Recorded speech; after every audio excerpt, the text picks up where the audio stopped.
You're locked into Super TV. Only on OpenView, channel 150.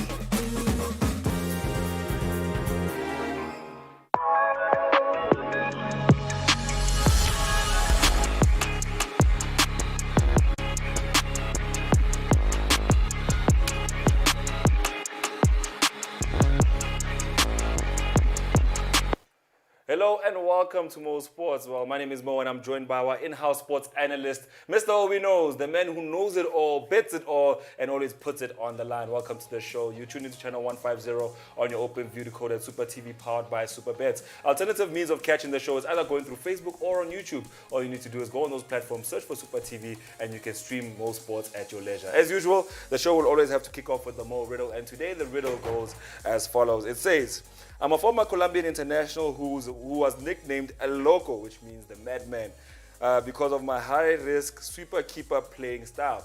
A style that now in modern days is a normal playing style for goalkeepers. He says, and it goes on to say, I'm ranked 8th best goalkeeper in South American history and ranked as one of the top 10 goal-scoring goalkeepers in history with 41 goals. If you know who I am, then you definitely have to say the following number. It's 071-621-4746. And once you say that number, you can go on your phone and then go on your WhatsApp and submit the answer.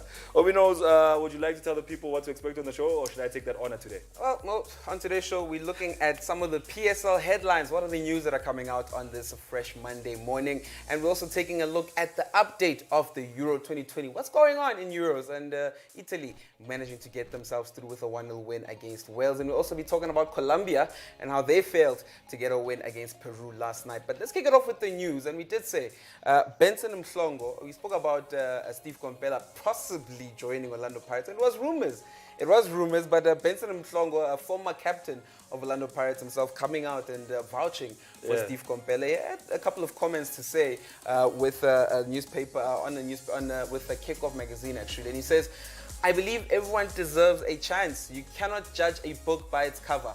Let's see what he can do, and who knows, he might do well. For me, he's experienced enough to go and lead a big team. What happened at Chiefs, that is to his advantage because he has been there. He understands the pressure. He played for a big team. He was a captain. He did well in Turkey. So clearly that's Benson Mhlongo vouching for Steve Compella to be the head coach of Orlando Pirates. I mean, we did say that with Mandla Nglikazi joining Orlando Pirates from Golden Arrows, chances are that, there could be a reunion going on there.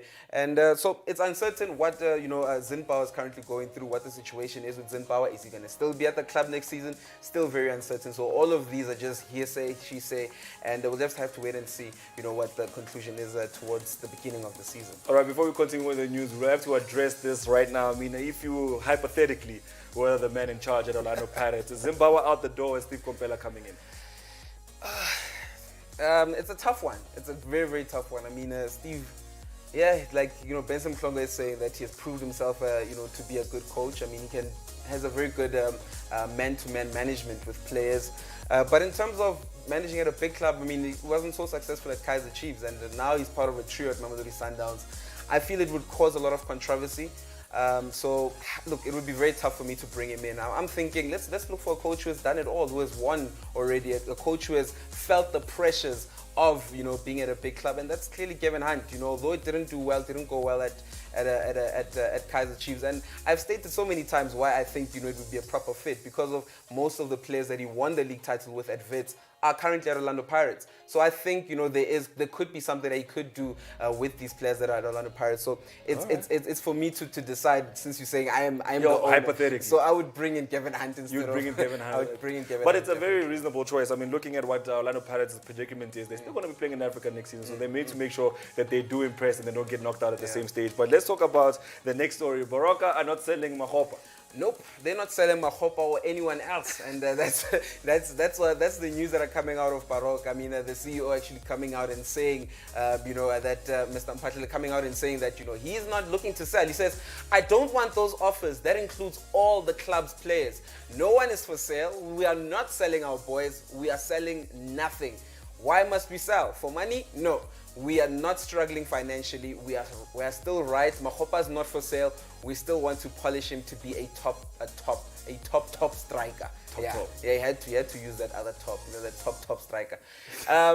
I hear what he's saying. I mean, that for many years we've been saying that a lot of clubs in the PSL don't have ambition because they're always selling their big players to the big teams. Yeah. And I think at this point, I mean, you hear what Baroka is saying. I mean, that's been my biggest frustration with supporting Bloemfontein Celtic is that you have three good players this season. Next season, they're not part of the team. They're either joining Chiefs or Pirates. So I'm very happy that, Baroka are looking at their financial situation and they looking like they don't need to sell. I mean, in all honesty, if you remember the Baroka we first saw and you're looking at what it has become now, just by looking at the kid, the stadium they play in, you can see that there's a bit of vision in terms of where this club is trying to go. And the finish that they had this past season, just outside of the relegation, just outside of the top 8, kind of tells you that they are looking for a bit more from their team, and they believe that they've got it there. So why should they sell? So I'm happy to see that they are being a bit more ambitious and not selling their big players and trying to compete with the other clubs in the PSL. All right, now let's go on to the next topic. We're talking about plans for a new tournament. Why have they been halted, and what tournament is this? Well, we did say that the Telkom knockout was phased out. The partnership between Telkom and the PSL, a 16-year-long partnership, is no more. So Mato Madlala, the current acting CEO for the past 6 years, she's been sitting at the position for about 6 years, an acting CEO. She says teams have to travel all over the continent, so that affects fixtures. It becomes impossible to have another tournament, even though we need money, and there are possibilities. It's impossible to do things while giving teams opportunities to compete in Africa. So the PSL are deflecting, the fact that there was no a Telkom knockout, and it worked very well for them this season because they were able to manage, the schedule much better. I mean, we look at Mamelodi Sundowns; they didn't have a lot of outstanding games, like the previous season before. So I think, they obviously look at the situation of COVID-19 and looking at the fact that when a team has to travel outside, it might take a couple of days for them to come back and be able to train. So those days will be taken away from the potential match days that will be placed for the tournaments that are going to be put in. So they're not trying to risk it and add another tournament at this point. And to be honest, it does make a bit of sense. They're not trying to overload the schedules of the team. And also, it's a very uncertain time right now to be making such big deals. So I kind of do understand why Mato Madlala is making that comment, saying that they'd rather give the teams a chance, the teams that participate in Africa, a chance to be able to participate there. So I wouldn't, I'm not against that decision. But we only have 3 teams playing in Africa. I mean, at any given time. I mean, if they get knocked out in the group stage, and maybe we have 1 or 2. I mean, right now we only have 1 still competing in Africa. How is the effect of just 3 teams being absent so dire that we need to take away a whole tournament, a whole revenue stream for some team? I mean, some teams will know that Mamelodi Sundowns are preoccupied with the league, they're preoccupied with the other cups, they're in Africa, they're not going to be looking at the Telkom knockout. I mean, it's an opportunity for other teams to make a little bit more money. So taking that away is another revenue stream that teams are missing out on. Well, to be honest, it's not taking it away. I mean, it was gone already from, last season. So the conversation now is to bring in a new sponsor and have a new tournament. So I think the intricacies of doing that might be a little bit more difficult for them to decide right now, to say that let's bring in a tournament now. So I think they're being very cautious with it. I do understand that other teams do need the revenue, the other revenues, to be able to win trophies and get some money in. But at this point, it's a bit more risky than doing just for thinking for these other teams that need these revenues. So I do think that it's not a bad decision for right now as the situation is. But let's just wait and see what happens for the coming season. So you don't hope there'll be a more fire cup? More fire cup. More fire knockout. Boy, come through with that one. Let's talk about the PSL playoffs. Obinos, I believe that Chippa United did play Richards Bay and Chippa United won 2-1. So what is happening with the big elephant in the room? The other match that's supposed to be taking place. The other match is supposed to be taking place tomorrow. Royal AM is supposed to be playing tomorrow. I don't know if it's going to happen. We don't know as yet, what's going to happen. And I was actually thinking about it. I'm like, are we going to actually place bets on this? And I don't think we should, because it's undecided. I mean, later tonight around 6 o'clock, when you listen to the radio, you might hear that they're not playing anymore. They're not playing anymore. That time you placed a bet. So it's like reading the articles, most of the articles as well that you're reading on this situation. They'll be saying this tournament is starting under a lot of uncertainty. The playoff tournament is starting under a lot of uncertainty.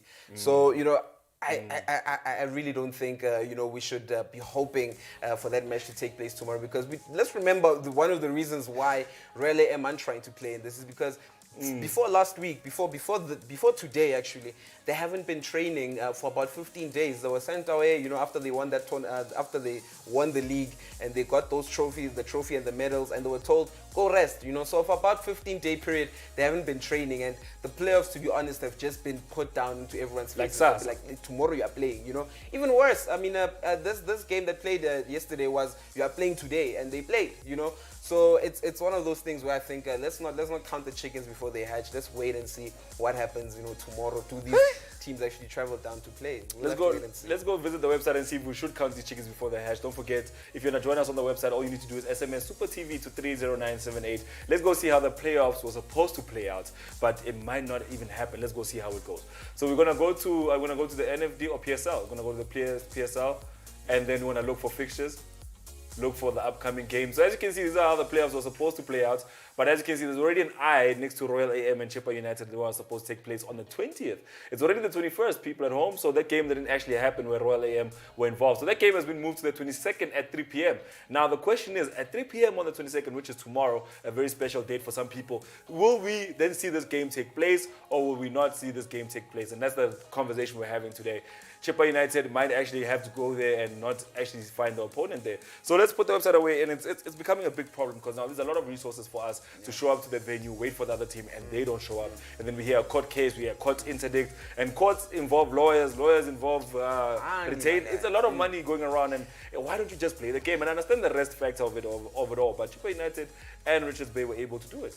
They were. I mean, but to be honest, as much as there was uncertainty for Royal AM, there was also a lot of uncertainty for Chippa United and Richards Bay. I mean, they're also pretty much involved in this tournament. We don't know, should we be getting ready for this for these playoffs? Are they going to be played? What is the decision in the court? Are they going to add more teams in the PSL? So there was a lot of different conclusions that could have happened. So they couldn't be sure. So I do think that tomorrow's game we'll have to wait and see what happens, because already Richards Bay had traveled to play against Royal AM last week, and that game didn't happen. And of course, Richards Bay were there at the grounds. Everything was taken care of. It was about time that the game starts. Everyone was there. All the bits of resources that were needed for a game to happen, they were done. They were there, except for the team that called Royal AM to come and play. So I don't know what's going to happen tomorrow. We have to wait and see if they are actually going to pitch up for that game. All right, let's talk about the transfer news. What's been happening in the world of football in terms of the movers and shakers? I mean, at this moment in time, we're looking at a Memphis Depay who, after a long link, it's been a long link. I mean, from last season, from COVID-19 lockdown season, this man has been linked with Barcelona, and it has finally, it has happened. I mean, are you surprised? I mean, for the past 2 seasons, I don't know. This season he's free. Firstly he's free, and Barcelona, of course, having their own financial, constraints that they're currently facing, possibly also going to ask Lionel Messi to get a pay cut. So we're waiting on that. But Barcelona have been going through quite a lot. But the player that they've picked up right now, top quality. I mean, 40 games he's played. He's got 22 goals and 12 assists in this past season. So in 40 games. So I think Memphis Depay is a good acquisition for Barcelona. How it's going to work, I don't know if Barcelona are going to try and let go of some of the players they have up front, because they have quite a lot of players that they can choose from in terms of up front. So I don't know what the situation is going to be at Barcelona, but they do need to shed off a bit of money so that they can be able to continue with the team and be able to maintain the players that they've just brought in. So Frank de Boer came out and said he hopes that the announcement of this successful move will actually put some little gas in the players' football. He thinks that with the player on form, they might actually go on to defend to play in the final of the Euro 2020. So do you think that now that he knows that he's a Barcelona player through and through, do you think that now his mood comes up, he starts scoring the goals, he starts creating the chances? Yeah, it definitely changes mental. I mean, he needs to become a Barcelona player now, just in the mind. Before he wears that Barcelona jersey, he needs to become a Barcelona player. He needs to be that player that you can count on. So I fully understand where Frank de Boer is coming with this one, and this is probably going to be the first or the last time that, I agree with Frank de Boer, but but all I can say is that he's a very good acquisition for Barcelona, and he needs to be mentally ready and mentally prepared to be taking on what's going to come through for him at Barcelona. So it all starts right now. It starts with the game they play soon. Also, Patson Daka, is linked with Leicester. Is he moving to Leicester, or is it just a link? Is it just a rumor, or has it already been confirmed? Now, one thing I will tell you, super viewers, let me give you some advice. Don't Google Daka to Leicester. It'll show you flights. It'll show you plane tickets. You have to say Patson Daka to Leicester City. Yeah. So is it a confirmed move? Is it just a rumor? It's not confirmed as yet. He is linked with 2 very big teams, Leicester City being one of them, and the other being Liverpool. Of course, another African player, which is going to be a concern for some Liverpool fans. Yeah. You know? But Patson Daka has been a great player playing for Salzburg. Currently playing for Salzburg. In the last season, I think he played about 28 games in the league and scored 27 goals. So it kind of shows the talent that Patson Daka has. And I think it'd be a very good acquisition for either side. I mean, Leicester City are trying to phase out Jamie Vardy very easily. Try get a proper replacement for him. And Patson Daka could be that man. Runs well in behind the defenses. Very clinical as well. So he might just be that man they're looking for. And also Liverpool also looking for more attacking options. So I kind of do see him making a big move before the end of the season, before the end of this transfer window. And it is said that he could be going for about 30 million euros. So that's a pretty big amount of money for a player. So, but do you think Leicester City can overtake Liverpool? I mean, Liverpool already have a great relationship with Salzburg. They've been able to get Keita from there. They've been able to get Minamino from there. And do you think that link is already there and this player might just be going to Liverpool instead of going to Leicester? Especially taking into account that Firmino's goal contributions have actually gone down. I think it'd be a better acquisition for Liverpool, right? Because they do need someone, up front. But whether Leicester might beat them, the chances are big that Leicester might just beat them. I mean, depending on who his agent is and how he's advised, he might be told, dude, you're only like 22 years old, get yourself into the English game, don't rush to the big time. I mean, Memphis Depay rushed into Man United and he ended up crashing out and went to Lyon and became something else. So I do think that a move to Leicester City where he won't have so much pressure to perform, but with a price tag of about 30 million at a club like Leicester City, you're bound to perform. So especially with Jamie Vardy in the wrong side. You know what of I'm saying? So, and this young 22-year-old is the man for the job. I mean, 27 goals in 28 appearances is crazy with 4 assists on top of that. It's crazy stats. You don't see these every day. But let's move on. Let's talk about the man who is going to be replacing Sergio Ramos, or be linked to the target man to replace Sergio Ramos. So, tell me his name and who is he and where is he from? Jules Koundé, he's a French defender, currently playing for Sevilla. Last season, he was actually the best centre-back in La Liga, So it was said that, he might be looking for a big move. I mean, Man United were linked with him because they needed someone to play alongside, Harry Maguire. But that didn't happen. And, we're looking at a player here who's now part of the French national team. Still going to wait to see if he's going to, make a start. Appearance, yeah. But he's been a very good defender. One thing I can say about him, he's very quick. He can cover defenses very well. He's also very proficient in front of goal. He can get you the goals. He's got a very aggressive body. He can come in for those headers during a corner. So he's that defender that you can count on to be able to make also those last ditch tackles. So I do think that he would be a very good acquisition for Real Madrid. But I don't know if he's ready for that big step. It would have been nice to see him playing in the Euros. Let's see how he performs at the biggest level. But he's playing in La Liga. He's been the best in La Liga. So I don't think it would be too much out of his reach. So I think he still would be a very good signing because he's also very young. All right, the player is going for 80 million euros, so we're going to have to wait and see if Florentino Perez is going to pop out that money. For now, let's take a break. When we come back, we go back to that big chat of the Euro 2020.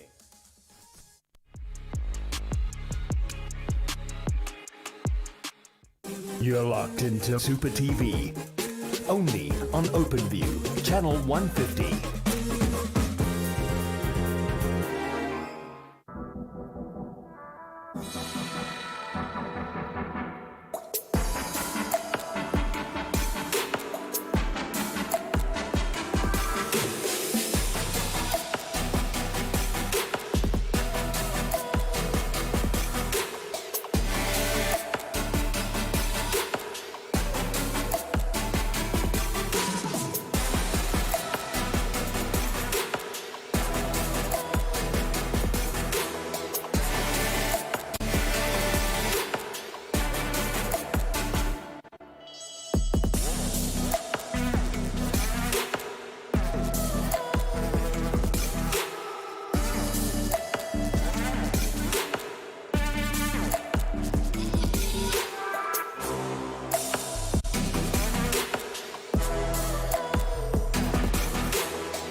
Cece, why so jealous? Just SMS Super TV to 30978 and get lucky yourself.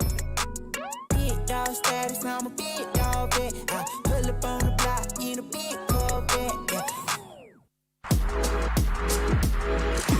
You are watching Super TV, Open View, channel 150.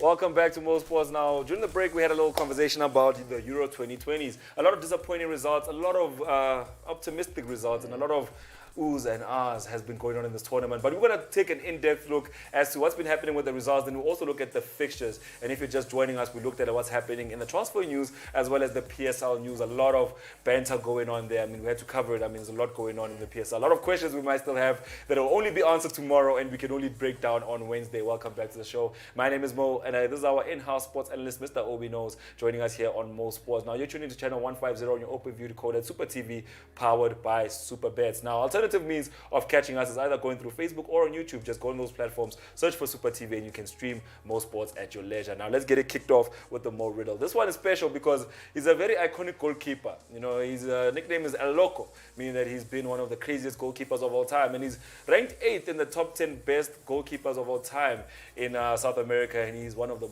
top 10 most goal-scoring goalkeepers in the history of the game. Now, his name, I don't know, and your job is to give me the answer. The number is 071-6214-746. It's time for us to talk about the Euros, Obi knows. The Euro 2021 edition. Now, a lot of things have been said about this Euro, but no one said at the beginning of it that Italy were the favorites. Nobody. Nobody came out to say that Italy is the team that I'm going with. Everybody pegged Italy as the dark horse. Yeah. Not even as the dark horse. I mean, when you ask people of their top fours, their top fives, you'd hear the Frances, the Portugals, the Englands on a good day, the Belgium, golden era. But no one ever thought that Italy. Now, Italy, the biggest surprise about Italy, they top all the stats. They top the goal scoring, the clean sheets, 3 games played in the group stages, no goal conceded. They scored 7 goals. That's a lot of goals. I mean, they've done so well for themselves. I mean, Italy, I think yesterday proved it a little bit more of what quality team they are. You know, they made about 8 changes compared to the last game they had, you know, and I think having done that, it firstly tells you, you know, how the coaches think. I mean, obviously,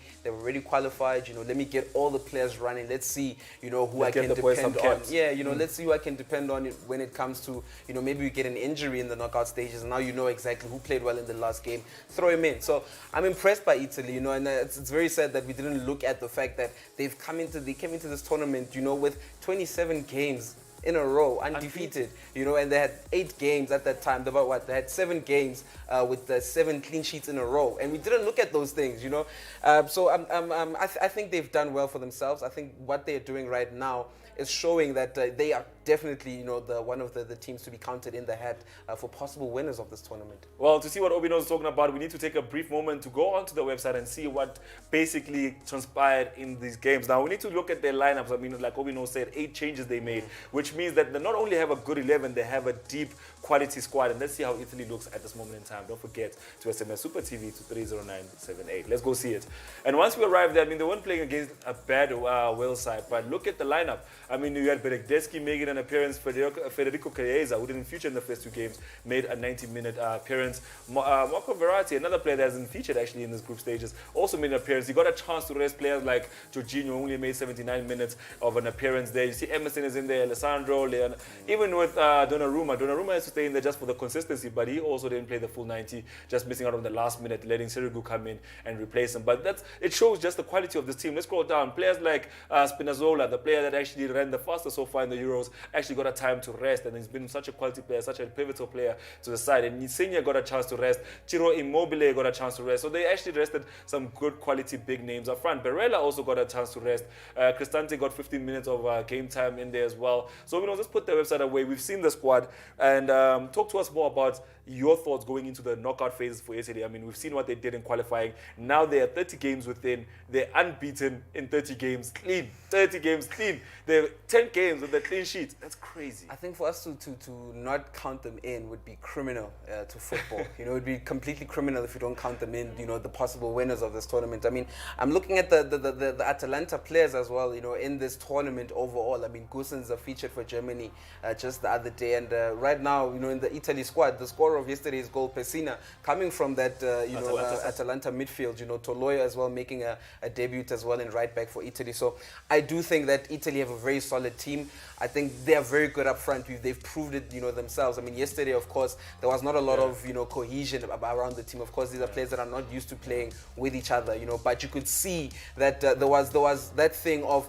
the coach was saying, this is what I do with my team. This is how we play. And whoever I play in this role, this is what I expect you to do. And that's exactly what they were doing. You could see a resemblance to the way that Italy play with their first 11 too, with the players they played with yesterday. So I think they're a very organized side, a very well organized side. We're looking at a team here that could definitely make it into the latter stages of this competition. Now, Italy are topping Group A at this moment in time. They have 9 points and Wales have 4 points. They're sitting right below them. They've qualified to go to the next round. But Switzerland missing out by a hairline, they had. But I feel like it was a better too late performance. I mean, they had a great performance in the last game they played, but the first 2 games of the group stages were not so good from them. I mean, key players were missing. Shaka was missing. Shaqiri was missing. But in this game, it was a 3-1 result. Is that a fair reflection of how the team they've been in this group stages? I don't think it's a fair result of who they've been, of what they've done, this tournament. But I do think that it's a reflection of their character and understanding that, they still have a chance in this competition. I mean, they really do. You look at, there's 6 groups, and, the top 2 are taken in there, so it's going to be 12 teams in there. But we're looking what the Euros are looking for. They're looking for a last 16. So the best top 4 the best 4 teams that finish in 3rd place are going in there. So I think yesterday's performance was just exactly that for Switzerland. Let's get a very good win. Let's count ourselves among the teams, the teams that are sitting on 3rd place with the best points, the best goal difference, to give themselves a chance. So I think they might still be in it. I mean, they currently are sitting as the best 3rd placed team. Other teams are still to play the remainder of their games. But I do think that they've had a very slow start to the tournament. And if this is anything to go by their performance yesterday, I think it's also a bit more down to the poor performance that Turkey put in. But they managed to stand up themselves, Switzerland. So I do think that coming into the knockout stages, if they do get a slot in the knockout stages, they might be just a force to reckon with, and you don't want to play against a team that has completely nothing to lose. I mean, this team at this moment in time had some quality players from the word go. I mean, we're talking about Mbolo, we're talking about Shaqiri, we're talking about Seferovic. Those 3 players were quite pivotal in the goal getting for this team. And in this match, they came to life. I mean, so Seferovic come to life and Shaqiri with a brace. Yeah, the only goal they had before this game was the first goal of the tournament, which was scored by Mbolo. So, they did struggle up front. I mean, you saw the game against Scotland, the way they played. They got a couple of chances in there, but, it only took one very good chance for them to get the goal from Mbolo, and we didn't see much of that in the second game. So, you look at the goals they scored yesterday, they took chances from outside the box. I mean, Xherdan Shaqiri scoring that beautiful goal that he scored on his right foot, And you're looking at the first goal as well from Seferovic from outside the box as well, So they stopped this thing of trying to get into the box. Let's try and take our chances from outside the box, and it pretty much worked for them yesterday. I mean, that's one thing I've always wondered about. Like when you're coaching Shaqiri, you want that left foot to be shooting from outside the box. I mean, that's what he was doing at Stoke City. I mean, he was cutting in from the right, going to the left, shooting on the left foot, but to do it on his right foot, and the fact, the precision of it all on his right foot. And then to see that Seferovic was actually trying to turn in that moment, but he lost the ball and the pass went out to Shaqiri, and Shaqiri was able to put them in the back of the net. What a performance. Now the group looks like this. Italy first, where they have 9 points. Wales on second with 4 points. Switzerland on third with 4 points as well. But let's move on and talk about the games that are coming up. Ukraine and Austria, Are we excited for this fixture, or is it going to be just another fixture in the group stages of the Euros? I mean, to be honest, with the life I'm living, I have to be excited about every fixture. I have to be excited about every fixture. So, looking at this one, Austria still have, a lot to do in this tournament. Like I'm saying, those 3rd place finishes are still available, and Austria, a team that I didn't really reckon them to be, a big team in this tournament. But they've got some very quality players in there. We're talking about the David Alabas, we're talking about Arnautovic, who seems like he's injured because he didn't feature in that last game they played. But I do think that, going forward, Austria could be, a force.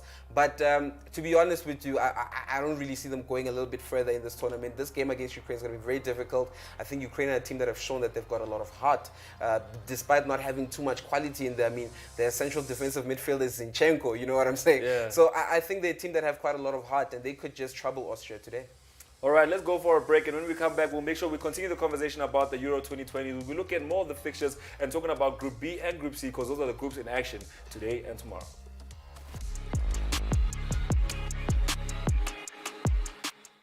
You're locked into Super TV.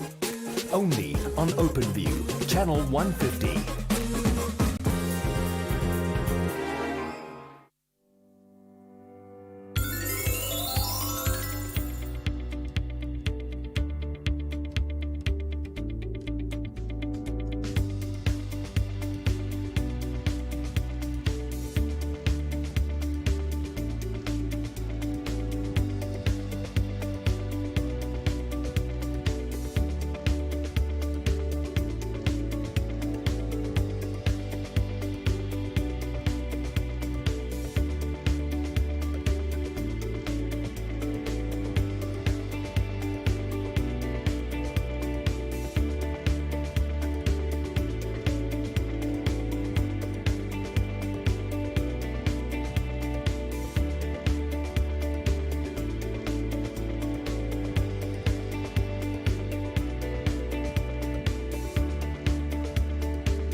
You are watching Super TV, OpenView, channel 150.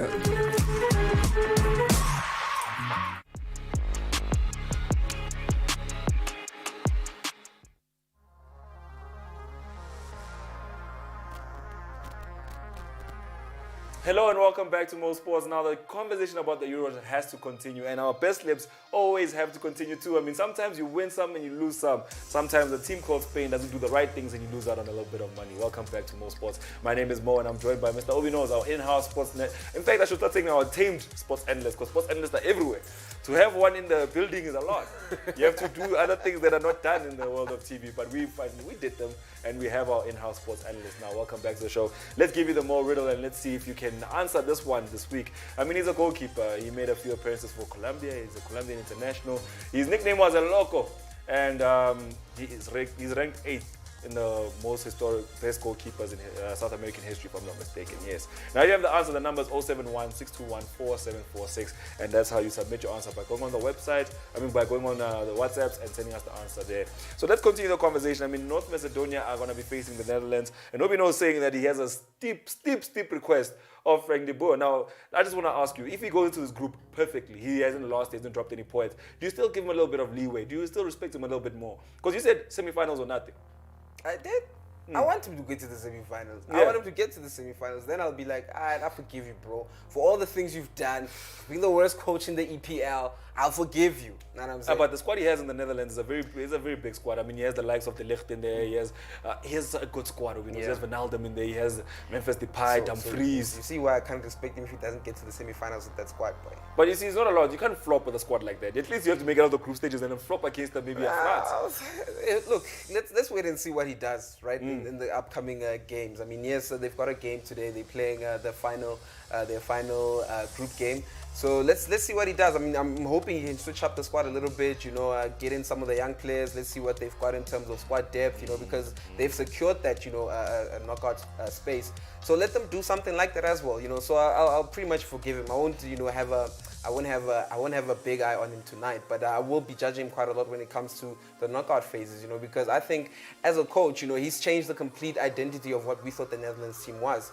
And despite the fact that it's working right now, which is very good for him, I still really want to see if he can be able to continue this, further in the competition. So for me, it's really like a personal thing with Frank de Boer until he becomes or proves that he's a very good coach. Then I'll let him be, because I'm a Mourinho stan. Like I'm a Mourinho stan through and through. Mourinho feels like Frank de Boer is the worst coach in the world, and he's definitely the worst coach in the world. Did Mourinho say that? He said it. He said he's the worst coach in EPL history, which was fact. I mean, 4 games, four losses, no goals scored in those games. So kind What of. team was he coaching? Who? Frank de Boer, Crystal Palace. Who was playing in that team? Wilfried Zaha, Benteke. Yeah, let's move on. Let's talk about the next thing when you talk about Russia and Denmark. I mean, nobody knows he's coming. My guy, look, Frank this de guy, Boer had Frank de Boer, Benteke after let me be Liverpool. honest. Was Benteke after Liverpool, wasn't it? Let me be honest with you. This was Benteke after Liverpool. But truth is with Frank de Boer, he's getting the jobs that he's getting right now because of the 4 seasons he had with Ajax. The 4 titles he won as a coach with Ajax. And that's what he's moving off right now. Otherwise, after that, there's nothing on his CV to show that this man was supposed to get this job at Holland. I mean, you can actually go and bring research on Wednesday, and I'll show you that this man did not deserve this job. He's only getting it because of what he has done. I'm a connection. You know what I'm saying? Let's move on. Let's talk about Russia versus Denmark before this gets out of hand. We're seeing that Russia didn't actually perform well in their group games. I mean, they're sitting second above Finland, but they're facing Denmark. Denmark, who hasn't scored any points whatsoever on the board. Do you think that Denmark come to life in this game and actually show Russia flames? Because the Russia we saw in the first match of the group stage is not the same Russia we saw in the second match day. Because in the second match day, they were more proactive. They were playing down the wings. They were getting balls into the boxes. They were not doing that in the first first game. I think with this game, it's a bit more difficult for Russia, and I say this because I think Denmark are doing this a bit more for Christian Eriksen. They did say it in the second game, that we're doing this for Christian. But I think at this point, looking at the fact that they might just be out of this tournament, without a single point, I think it might make them a bit more of a difficult team to beat. So, I think in terms of mentality, I think they'll be much more ready than the past 2 games. And I don't really see much from Russia. I mean, Russia, yes, I think they are going to definitely qualify for the knockout stages, but I don't see them going a lot further than that. And I must say that I didn't even give them a chance to get out of these group stages. So I'd give them props for that, firstly, But in terms of them making it further into the latter stage of the competition, I don't see it happening for them. So let's look at the other game that's taking place in Group B, which is Finland versus Belgium. I mean, Timo Pukki came in with all this hype, the hype that I caused, by the way. That hype when I was saying that this man scored 10 goals in qualifiers and he did this and that. Yeah. And then he comes into the competition itself and he hasn't been quite the same player he was in qualifying. So do you think that Belgium will have that at the back of their minds, like there's no threat going forward, but we can then make sure that we have a good goal difference going into the next round? And maybe they might want to rest some of their experienced players and play some of the youngsters. So what do you see in this fixture? That's what I'm seeing actually from Belgium. I'm seeing them resting quite a lot of players. I'm seeing them, playing maybe Christian Benteke. I see them playing Benteke in there, maybe Mignolet in the goals, So I see a lot of changes coming up for Belgium. Yeah. And that might be a big problem. That might be a big problem for Belgium, giving these players who haven't really played some game time. It might just be a slight problem. So we're going to have to wait and see, what the situation is when it comes to that. But I do see them, changing it a bit. I don't really see Finland giving them a lot of problems as well, though. I mean, even though if they can change that squad, I think Finland have been very flat this entire competition. So for them to wake up against Belgium, it seems a bit, it might just need for you to say it. Maybe if you say it, like you said it with Hungary, maybe if you say it, then it might happen. But as long as I'm saying it, my guy, it's not happening. No, I don't think it works like that. It's not what I say things they happen. No. It's not, to be honest, let me tell you the truth of what happened that day.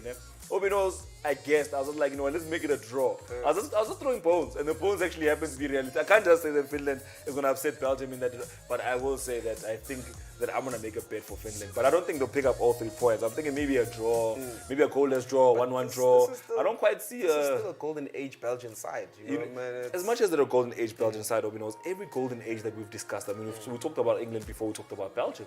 And it seems like the golden eras, the star-studded teams, I mean, the big names, they don't gel. I mean, we also talked about Argentina taking into the late 2000s. They've been together too long. But Obi knows, they've been together for too long, but they've been unable to achieve anything miraculous. I mean, being knocked out by Croatia. With Perisic. There was this guy, I don't know where I was, but I remember he was sweeping the floor, this guy. And he spoke about, you asked me a question about what I think of the chances of Belgium, right? And I told him, like, Belgium, they've been in a very good golden era, but, they haven't won anything. And he was like to me, well, this could be their last push. I was like, I could see it happening, because of the way they performed in the past 2 games, more especially in that first game. I think they were very, very fierce. And, the other teams like Italy are looking a much better team than Belgium are looking. Germany, for yesterday's, the other day's performance, I think they're looking brilliant as well. France have been looking good.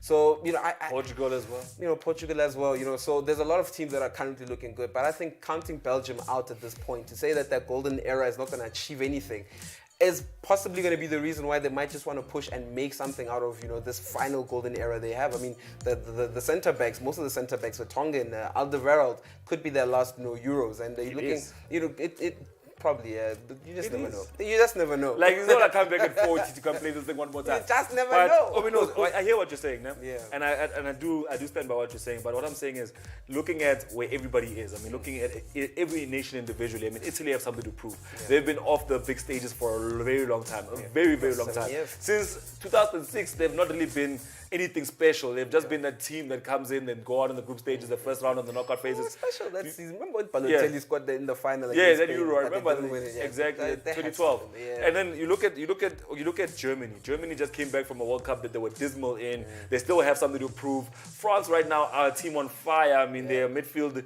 is star-studded. The whole team is star-studded. You look at Portugal. Ronaldo wants this Euro. He wants to win it back to back. He wants to defend it. He wants to be that player to say, I defended it and I put Coke aside. So you're looking at this whole situation, you think to yourself that Belgium, out of all the teams around them, have the least to prove. I mean, they're the best in the world. The only thing they're trying to prove is that you can do a lot with FIFA rankings. The same FIFA rankings, by the way, super viewers, remember this, that Obi knows was complaining about. He said, let's start a scratch, let's go. Because those rankings, Obi knows, I mean, we woke up one day and Belgium was on top. As far as we knew, it was Spain, it was England, and then one day we woke up and Belgium was there. So before we continue our conversation, let's go to the website. Let's go see how it's looking in the group stages of the Euros, because when we come back, we'll definitely be looking at the Copa America. Let's go to it, Obi knows. Group A, already done, dusted, as you can see, Italy done. Goal against is what's the most important factor right there. Look at it, no goals conceded from Italy. They've scored 7 goals and not conceded a single goal. It's goat mode. I don't know what to call it. I mean, it's crazy. And looking at Switzerland, they have a goal difference of -1, but they have 4 points. That's why Wales, with their goal difference of 1, actually made it through. Let's go down, Obino. Belgium in Group B still have to play their game. They're sitting on 6 points. They've only conceded 1 goal at this point, but they scored 5. Don't forget, they were the highest scoring team in qualifiers. So coming into this, they were always tasked with scoring goals. And looking at Russia, they're sitting right below them on -2 of a goal difference. But look at Finland. If they get just 1 goal and then they win against Belgium, it's child for the other teams, child for Russia. They must now hope that what Obinos are talking about, the 3rd place finish, a good one, might get them into the next round. Let's go down, Obinos. Group C, as you can see, Netherlands sitting top of the table, 6 points. They've conceded 2, and how many have they scored? They've also scored 5, with the Ukraine sitting on 3 points. Austria also sitting with 3 points. North Macedonia failing to register a single point. Going down to Group D, as you can see, the Czech Republic are sitting on 4 points, level on points with England. It's a group that we need to discuss because England, another team that's coming in now with their new golden era of players all over the pitch that are celebrities. So let's go down over to Group E. Sweden and Slovakia topping the group, with Spain sitting on 2 points. They're sitting 3rd at this moment in time. And then Group F, as you can see, France and Germany. France sitting on 4 points, Germany on 3, level on points with Portugal. Don't forget, in the last round of fixtures, Portugal's facing France while Germany's facing Hungary. So we all think that Germany have it the easier task at hand. So let's put that away. Obino, talk to me about England, because we haven't had a chance to talk about England. We only have a minute. Do you think that they're entering a golden era, or the golden era of Rooney, Beckham, Scholes, Gerrard, Lampard, Rio? Do you think that it's done for them? They'll never enter a golden era like that? Look, I actually think this golden era they have, it might be lacking defenders. It might be lacking quality defenders. I mean, you look at that golden era you just mentioned. I mean, that Rio Ferdinand, that Gary Neville in there, that Carragher, John Terry, I think in defense, yes. But going forward, from the midfield to the strikers. From the number 10 to the number 9. My guy, they've got too much. I think they've got a lot. And looking at the age as well of the players, I mean, 21, 22, 23, 24, I do think that, they are stepping into this golden era. But they need, like I said, my guy, before we know says it, let's take a break, and when we come back, we'll hear the rest of that sentence and look at the Copa America.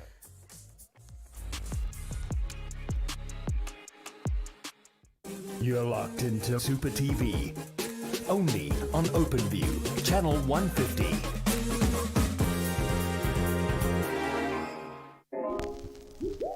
How to register a new SuperBets account. SMS Super TV to 30978 and you will receive an SMS with a sign-up link. Click the link you receive, which will direct you to the SuperBets mobile site. Click Login. On the pop-up, click Register Now. Fill in the required details on the form, from your ID number all the way to your contact details. Be sure to choose a strong password that you will remember. After filling in your details, click Submit. In a few minutes, you should receive an OTP if your details were entered correctly. Back onto the SuperBets mobile site, type in your OTP. In a few seconds, you will receive a welcome SMS confirming your new account. A 50 Rand sign-up bonus will reflect in your account within 24 hours of your sign-up. Welcome to our family. SuperBets, bet with the biggest. Ipondo, no problem.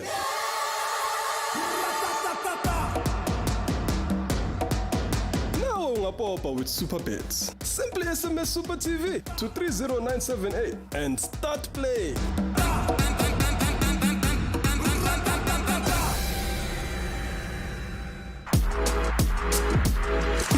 You are watching Super TV, OpenView, channel 150.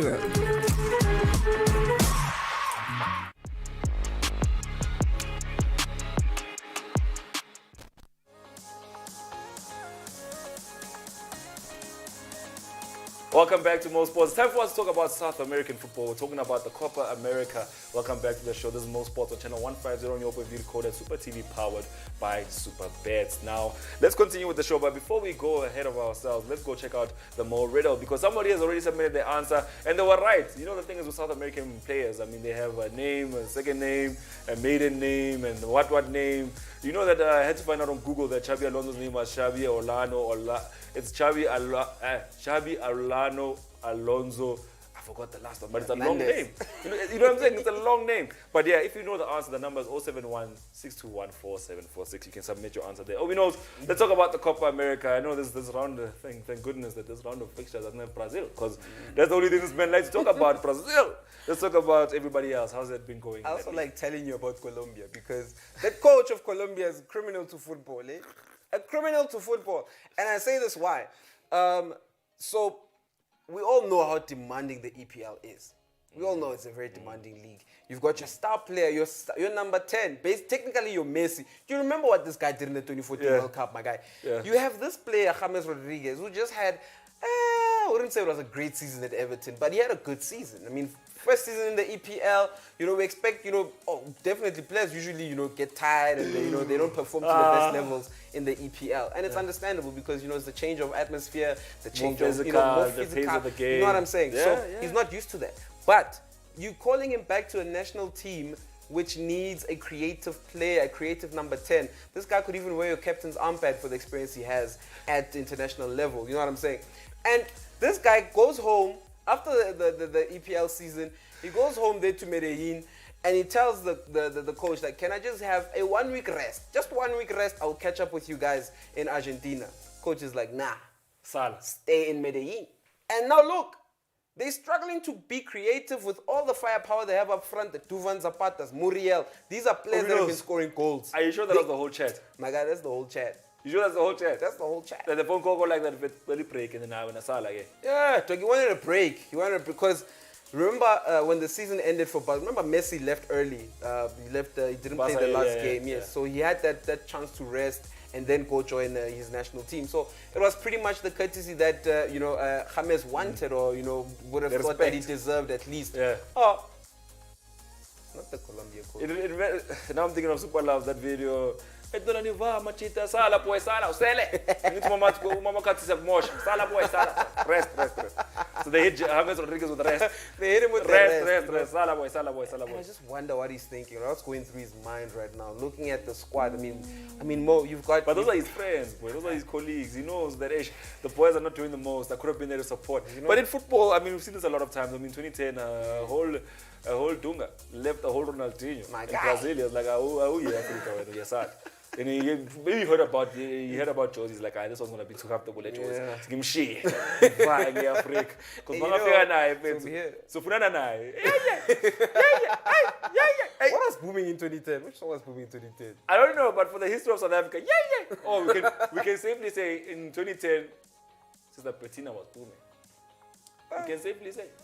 Safely. You can safely say. Okay, safely. You can't stop us. I mean, it's the Bettina city. Wasn't Zahara booming at that time, though? Zahara. You think? No way. No, but I think the reason why we don't know what was booming was because it was that. Yeah. That's what. Yeah. Ooh, that would have been worse. But let's move on. Let's talk about this Copa America. I mean, Uruguay have to face Chile. Chile, another team that's been winning this trophy like it's nothing. So do you think that this time around they also have a bid to win it, or is it just Brazil all the way? I think they've got more impetus about them after the win that they had. I've learned. Thesaurus. But yeah, I do think they've got a lot more impetus about themselves. I mean, after the win they got in their last game, kind of changing the mood in the dressing room, of course.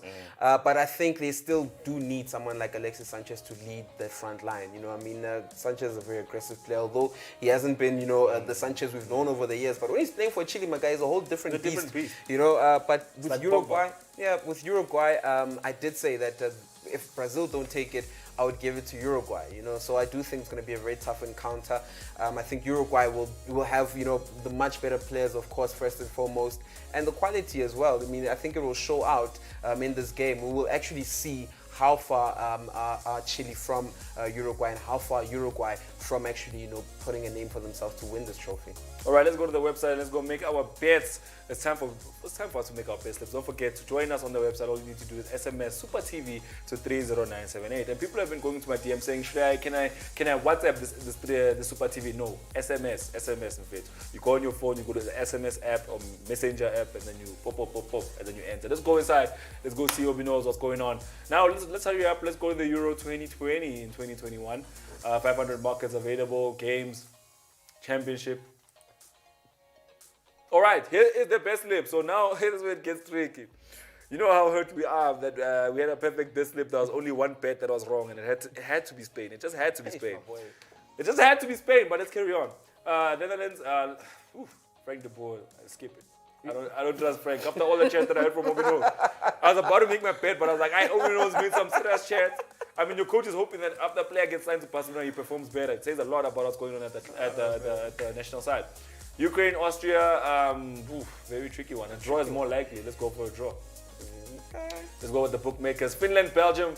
I think Finland might give them a little bit of trouble. I don't see Belgium taking it comfortably, but Obino is saying that Belgium's going to win, so let's give it to Belgium. Let's trust that one. And then Russia versus Denmark. Very interesting one, but for some reason I'm going with Denmark all the way. The same way that the bookmakers are going with Denmark, I'm going with Denmark all the way. But since we've done with this best slip, let's put a clip on it. We still don't trust Netherlands. It's weird. SG. So Leo, Frank de Boer. Let's go back to Copa America, because we still have that market that we can place our monies on. Let's go to Copa America, as in soccer. You almost went to American football. It's not the same. It's not the same. They throw the ball. They don't kick. It's like Australian football. The most. Uruguay and Chile. A very interesting one, but we have to give it to Uruguay. For some reason, I just feel it in my blood. Let's give it to Uruguay. Let's give it Clipper as well. Let's. You're gonna make Argentina as well. Give it to Argentina. It's Paraguay. I mean, it's an easy one. And let's skip and go to Brazil and give it to them there on the 24th, just in case. Yeah, let's give it to them. That's a safe one, that one. Then we can make a clip. Even Uruguay against Bolivia. We can give it to Uruguay. I think there's a group of people like us, but I want to lay as a Copa America and say, man, straightforward. How long lie? I think the only there was not even a shock. I mean, Venezuela played 2-2 with Ecuador, so that was not a shock as well. So there's only one upset. It was not an upset. I mean, it's rare for you to find upsets in these competitions. I mean, the only upset actually is Argentina not winning a game so far. All right, let's do one more thing. Let's go to goal scorers. Obi knows we have a minute. Let's use it wisely. Let's close soccer because it's going to make us score forever. Close it there. Let's go to goal scorers. Easy just a game. Let's say Euro 2020. My boy. I'm with you. So let's go to Belgium and Finland. And let's say Christian Benteke. There it is, Belgium, Finland. Yeah, let's buy Christian Benteke. He's not going to be at the top. We're going to play with Nasser Chadli. He's not going to be at the top. Let's go down. There's Batshuayi. In fact, Batshuayi might be a better option. Say anytime. Say anytime. All right, and then let's say let's find somebody else. And then Carrasco, maybe. Carrasco's not gonna start. They're gonna start Chadli. Okay, there's your boy 420. Give Benteke to score the last goal. Aye, boy. First goal, boy. Just say any No, time. but say he's gonna score the last goal. Like on. Listen. Okay. Chuck, then make the best slip. You know what? This was already a tricky bet slip because he said anytime Batshuayi will score, so we have to win at least by 2. Boy, let's put a 10 rand on this one. Let's not risk too much. Just say 15, boy. Look, say 15. Bah. It's still a decent amount. It's 199.88 cents. Okay. Let me show you something. Put an extra 0. Let's see. Just put a clip. I see you something. Oh, 1 paw. You don't want a 1 paw? Better when Benteke to score, boy. Look, Benteke is going to score the last goal, boy. Boy, this is like... It's going to be a peñeña, I'm telling you now. Boy, this is like you telling me go to Cape Town and tell me if you see a mermaid, boy. Come on. Okay, let's put the website away because you don't want to do this. Can't do that. But yeah, let's give the answer to the Mo riddle because Obi knows is not trusting my judgment. But Obi knows, let me tell you, it's Benteke, boy. It's going to be a peñeña, I'm telling you. But Troy's going to go down in the box. Benteke is going to pull rank. It's going to be a peñeña. Yeah, he made it happen. So now it's time for us to give the answer to the Mo riddle. The answer to the Mo riddle is... Rene Iguita Zapata. Hey, you got the right page, boy. You see that picture? Hey, boy. I had to. Flexi guy, eh? Yeah. Like, remember when Kune tried to do the scorpion kick? Didn't he do it successfully? Because I He saw a did. video. It Yeah, was just an offside, so the ball was it was already not going to be a thing. Yeah, so... But there is a man. That man is also the man who tried to dribble past Roger Mila. and then they took the ball from him and scored a goal. Thank you for joining us today on Mo Sports. We'll see you again on Wednesday from 1 to 2 p.m. here on channel 150 on your open view decoder, Super TV, powered by Super Bets.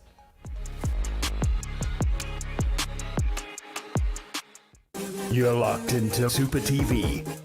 Only on OpenView, channel 150. Got something to say? Chat to us live on air via our WhatsApp line. WhatsApp us on 071 621 4746.